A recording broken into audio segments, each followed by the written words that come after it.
transitions in life, and we're kind of paralleling that with our own self-development, because they tend to go in hand. Again, development, um, it causes transition. And and I like to think of it as like three different zones, that we're transitioning through. There's the comfort zone. That's the zone uh, where everything is familiar to us, family, friends, situations, circumstances. That's the familiar zone. Then life has a way of pushing us out of our familiar zone into the unfamiliar zone. And let me say, the familiar zone can be comfortable and even dysfunctional or traumatic at the same time. Yes. It just means that we've learned to normalize the trauma of the conditions, and we've adopted the fight, flight, freeze, or fawn strategies to be able to navigate through the normalization of dysfunctional environments. So just because it's familiar doesn't necessarily mean it's healthy. And just because it's comfortable doesn't Mm, mean it's healthy. It just means that to us it's predictable. mm. And we at least know it, even if the prediction is oppressive and negative or abusive or anything. So just because I'm saying comfort zone doesn't mean that it is necessarily a healthy zone. It can be, but it's not always necessarily so. When we Wow. move from the comfort zone, and life has a way of pushing us out of the comfort zone through growth, through development, through deliverance, through maturation, we end up not in the growth zone immediately, or the promised place. We end up in this kind of place where we're navigating through the unknown, and relationships are changing. Even as we're dealing with unhealthy relationships, you have Mm. to understand some people are only connected to us through the unhealthy relationship. Wow.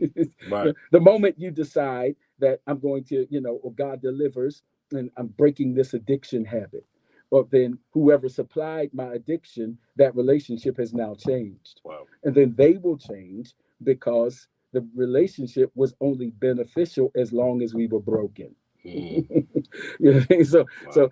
if you want to go Bible on it, Pharaoh and Egypt and Israel had a relationship, but it was oppressive. And the moment that deliverance came, they didn't end up right in Canaan, but Mm. they ended up out of the familiar zone into a wilderness zone where they had to learn to trust but keep moving forward. And for them, that took years. But it also changed the relationship with Pharaoh. In fact, Mm. Pharaoh came to get Mm-hmm. them because he realized, because some people are only attracted and attached to our less ideal or dysfunctional or broken self. And it changes the nature of the relationship. So Moses and Israel are about to cross the Red Sea and look back, and here comes Pharaoh, a person from their past who was connected to their oppressed self, trying to bring them back into the relationship that was beneficial for them. Because growth changes our relationships. Wow. So they have to learn to keep moving forward. But eventually, so there's three zones. There's the comfort zone or the familiarity zone. There's the really the exodus zone, if you stay with the text, where I'm not in Egypt anymore, but I'm not in Canaan. I've outgrown where I was, but I'm Mm. still en route to where I have the potential to be. And then if I can endure and keep growing through the uncomfortable, unfamiliar zone, I can end up in the growth zone, the familiar zone, the transition zone, and the growth zone. Life has a way of pushing us out of our comfort zones and sending us through transitions. And those transitions influence our relationships.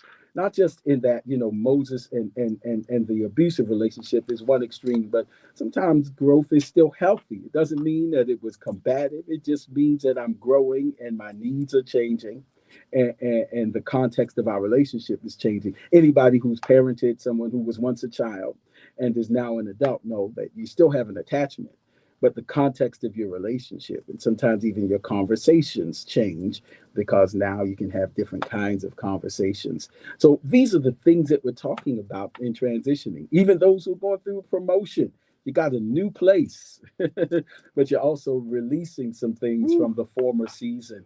And so both of those things can be happening. There's a detachment and an attachment that are being formed. And attachment styles matter. And that's another subject, but attachment styles affect how we handle our transitions.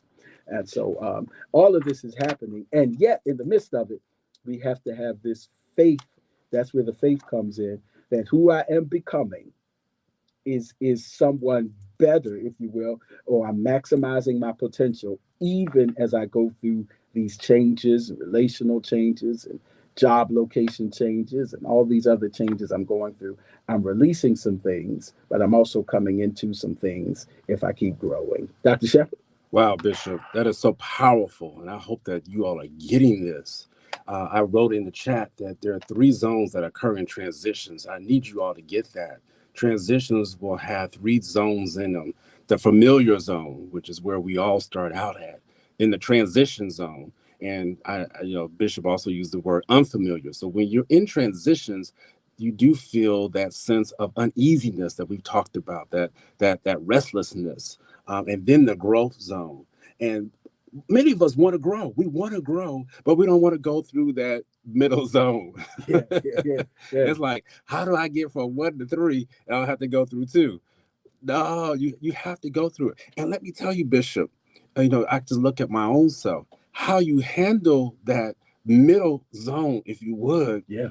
will even determine how quickly you get to the growth zone, and even sometimes really increase your productivity, or it could even minimize some of it because of the injury that you go through while you're in the transition zone. Absolutely.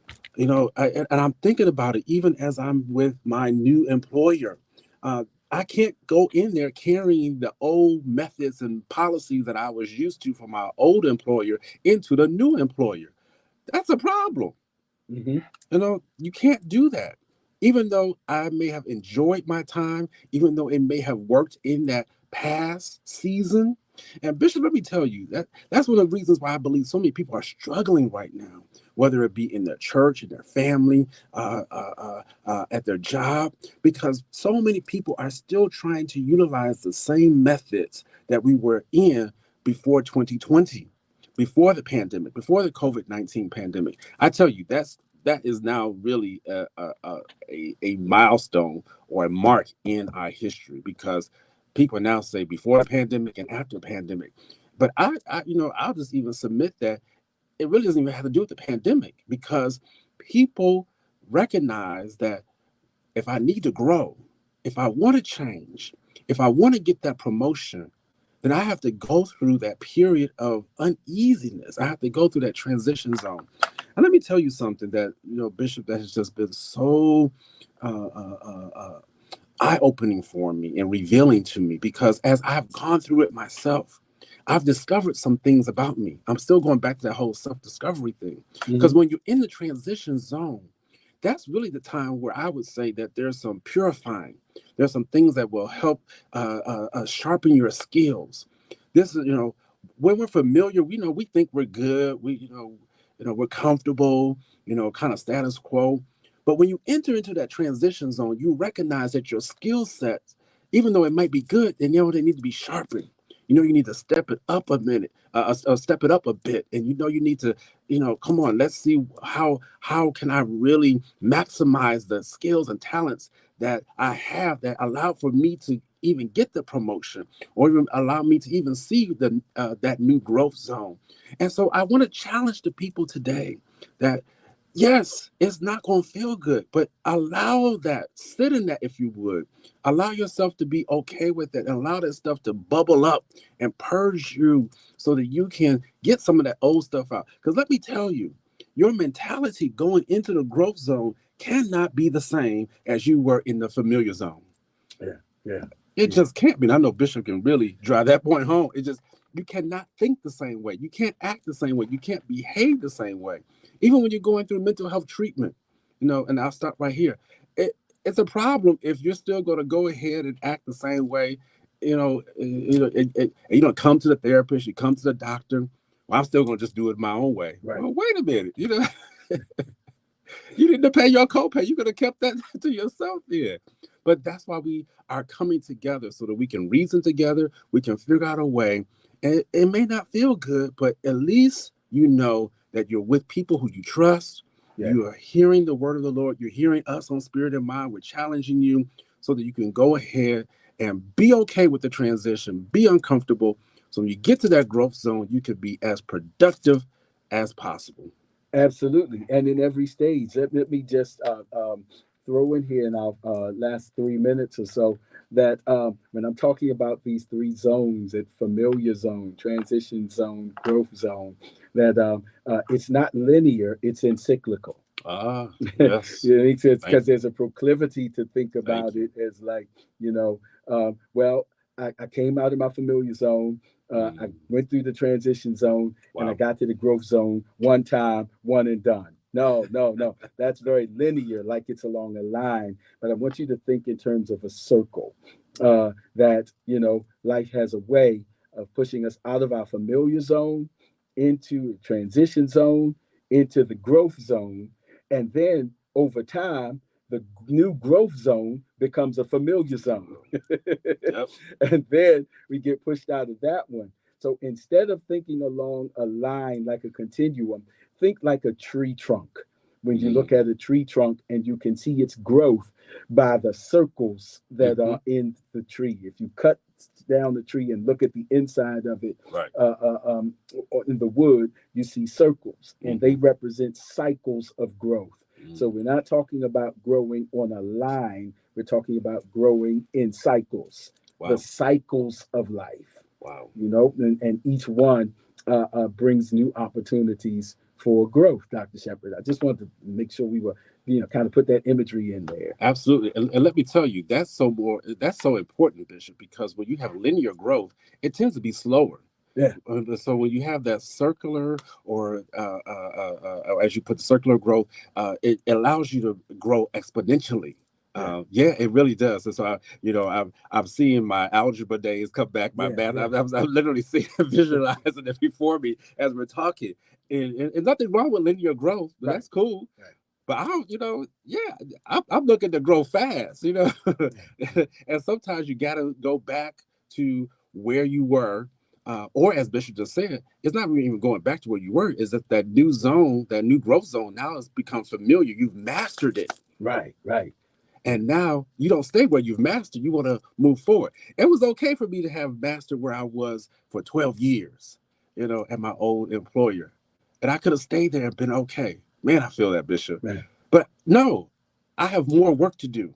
I have more job and more potential that's within me to be able to accomplish. And so I want to encourage people today, as is encouraging me even right now. Let's stretch out. Let's move forward. This is the first day of fall. Let's look to see how we're going to maximize this transition that we're in so that in 2023 we can go out with a bang. Yep. Keep that tree in mind as we get ready to close. The tree grows up. That's linear, but it also grows out.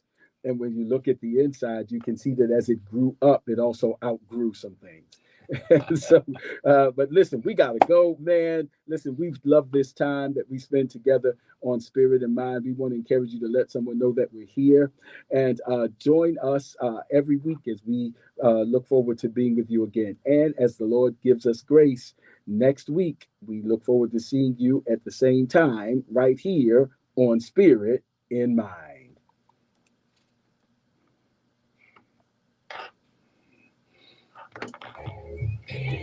Y'all good. Don't forget to follow us on social media.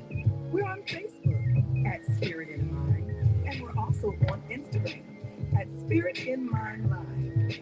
Join us next time for a new episode of Spirit in Mind.